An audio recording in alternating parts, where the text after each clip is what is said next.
Эксперт Садыр Жапаров берген убадаларын четинен аткара баштады. Бишкекте 28 январда жаңы шайланган президент Садыр Жапаровдун инаугурация аземи өттү. Мындан улам калк жана эксперттер арасында өлкө кандай багытта өнүгөт, тышкы саясат кандай болоору тууралуу көптөгөн суроолор жаралды.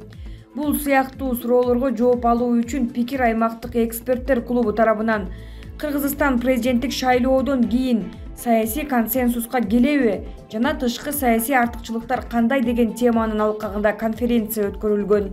Кыргызстан кандай өңүттө өнүгөрү тууралуу өзүнүн ою менен саясий илимдердин доктору Азамат Темиркулов бөлүштү. Көптөгөн убадалар берилген. Убадалар шайлоо өнөктүгү учурунда айтылганы маалым. Бирок аларды аткаруу керек.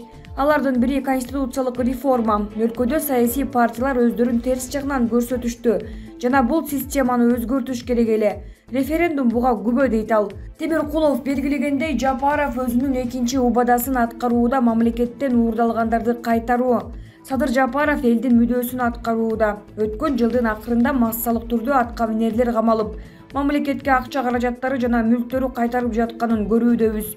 Жапаров мындан ары да берген убадаларын аткарууга тийиш жана коомду реформалоо менен алектениши керек, дейт эксперт.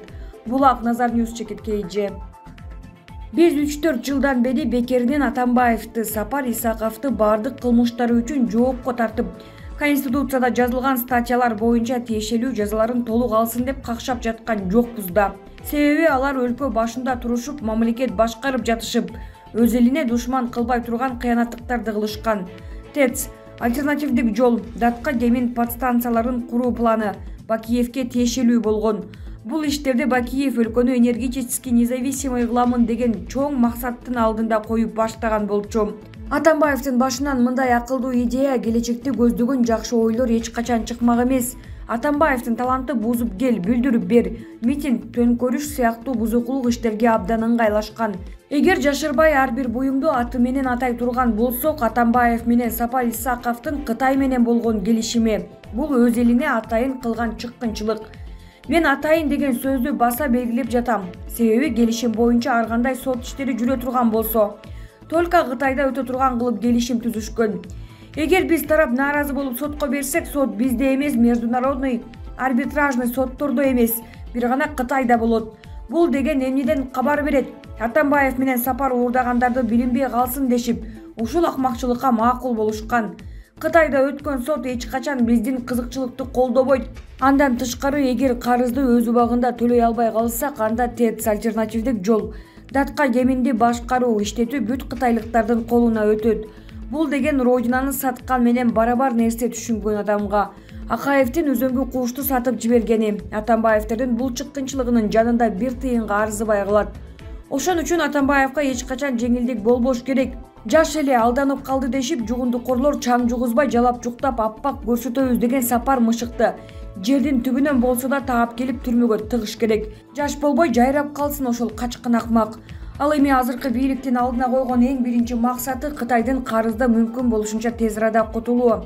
Кыргызстаныбыздын эртеңин, балдарыбыздын келечегин ойлосок, ачка калсак да, өзөрү өлүп баратып чөп жеп калсак да, Кытайдан карызды кайтарышыбыз керек. Ал эми Атамбаев менен Сапар өмүрүнүн аягына чейин түрмөдө чирип кетсин мага десе. Аттиң, биздин өлкөдө өлүм жазасы жок. Дал ушул экөө үчүн куп жарашып жатып калмак, деп бөлүшөт Шамурза Бөрөкулов өзүнүн Facebook социалдык баракчасына. Кыргыздын катасы мен болом деген амбициянын барында, бирок досумду президент кылам деп убада берип, ошону аткарган бул жеке амбициядан өлкө келечегин бийигирээк койгондук болсо керек. Себеби элдин таламын талашам деп жүрүп, тагдырдын сыноолору үч жакынын алып кетти. Ошону туура түшүнгөн бирөө президент болууга мүмкүнчүлүк түзүп берди. Жакшы дос досун бек кылат, жаман дос досун зек кылат. Пысы, эмнеге достор кучакташпайт деген суроого жооп. Ташиев генералдын формасы менен жумуш учурунда турат. Президент менен кучакташкан туура эмес, субординация сакталып турат. Дос дем алыш күнү үйүнө конокко барганда болот, деп бөлүшөт Кудрет Тайчабаров өзүнүн Facebook социалдык баракчасына. 2-3 киши борбордо туруп алып Оштун мэрине каршы акция өткөрөбүз деп жарыялап жатышат. Себептери катардагы пандемияда иштебеди дейт. Максаттары башка экендиги байкалып турат. Актабайын. Жалпак тилде эки ооз пикиримди айтып коюшум керек. Ошол оор күндөрү Таалайбек Насирбекович тиешелүү кызматтар менен бар күчүн жумшап иш алып барды. Колдон келишинче түшүндүрдү, жардамдар берилди. Ал мэрдин милдети эле. Көп токтолбойын, унчукпайын дейсиң, теңелбейин дейсиң. Бирок жатып алып кыйын болушса айткын келет экен. Ошол оор күндөрү эки-бир тууганын катарынан жоготту. Бир тууган агасы ковидтен каза тапты. Мэриядагы эң жакын кишиси Максатбек Пирмаматович каза болду. Ажалдын келиши Кудайдан. Катар келген сыноолор мэрди оор абалда калтырды. Ошол убакта оору аябай күч алган эле. Мэр үйүндө жатып алган жок. Агасын жерге берип кайра эле ишке киришип кетти. Көп нерсени айта албайм. Жанында болгон үчүн көзүм менен көрүп жүрдүм. Оору аябай күчөгөндө биз дагы уктабай калдык. Элдин жүгүн баарыбыз сездик. Дагы айтайын, бул милдет. Мэр элдин кызматындагы адам. Мэр периште эмес. Кемчиликтери да бар. Бирок бул кишинин шаарга эле күйөрүн билебиз.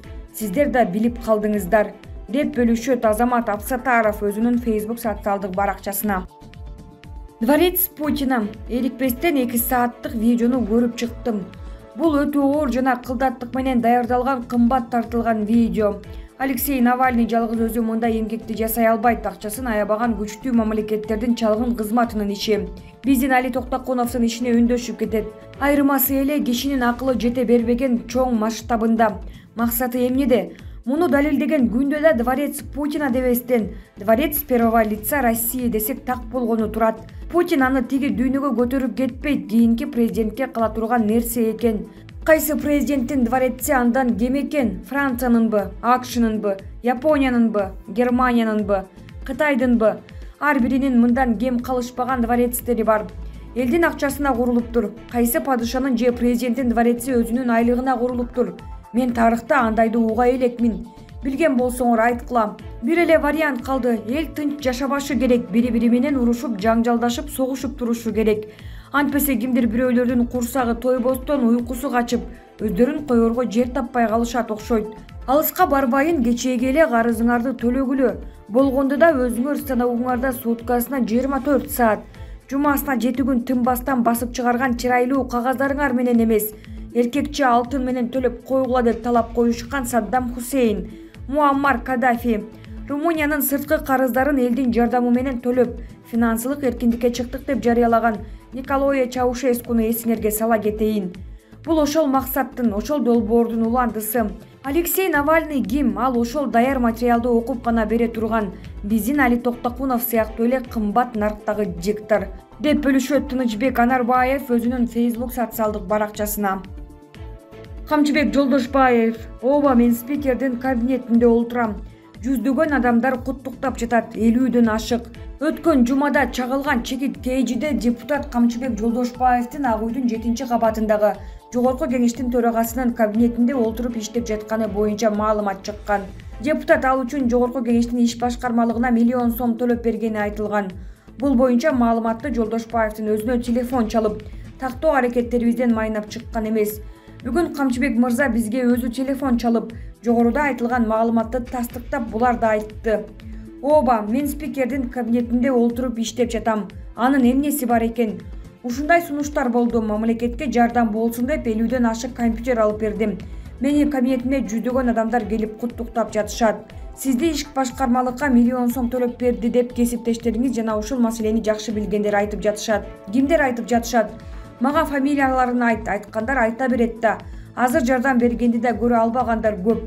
Депутат башка суроолорго толук жооп берген жок. Негизи бул кабинетке аз күн мурун президенттин милдетин аткаруучу кызматын өткөрүп берген спикер Талант Мамытов олтурууга тийиш. Бул боюнча да алдыдагы такталган маалыматтар чыгарары күтүлүүдө. Буга чейин бир катар депутаттар 7-кабатка мурунку чиновниктердин чоң кабинеттерине көчүп кетишкенин маалымдаганбыз. Булак чагылган чекит KG. Курсан Асановдун жакын иниси Жанар Асанов бычактан жараат алып ооруканага түштү. Бул тууралуу жергиликтүү басылмалар жазды. Алдын ала маалыматтарга ылайык, Жанар Асанов бул окуя боюнча укук коргоо органдарынын кызматкерлерине арыз менен кайрылган эмес. Бул маалыматты Ош шаардык ички иштер башкармалыгынын басма сөз кызматынын катчысы Замир Сыдыков тастыктады. Аталган окуя бизге Ош шаардык ооруканасынан 26 январда кабарланган. ЖА аттуу жаран миздүү буюмдан жаракат алганы боюнча айтылган. Жабырлануучу өзүнүн алгачкы көрсөтмөсүндө өзүн өзү сайып алганын айтып жатат. Окуя учурда Ак Буура милиция бөлүмчөсүнүн тарабынан изилденип жатат, деди ал. Ош шаардык ооруканасынын маалыматына ылайык, ЖА аттуу жаран аталган оорукананын урология бөлүмүнө түшкөн. Сайылган бычак сол жак бутуна жана жыныстык мүчөсүнө тийген. Маалым болгондой, Жанар Асанов буга чейин Ош шаардык ички иштер башкармалыгында иштеп кеткен. Булак медиа центр, Чегит КЖ.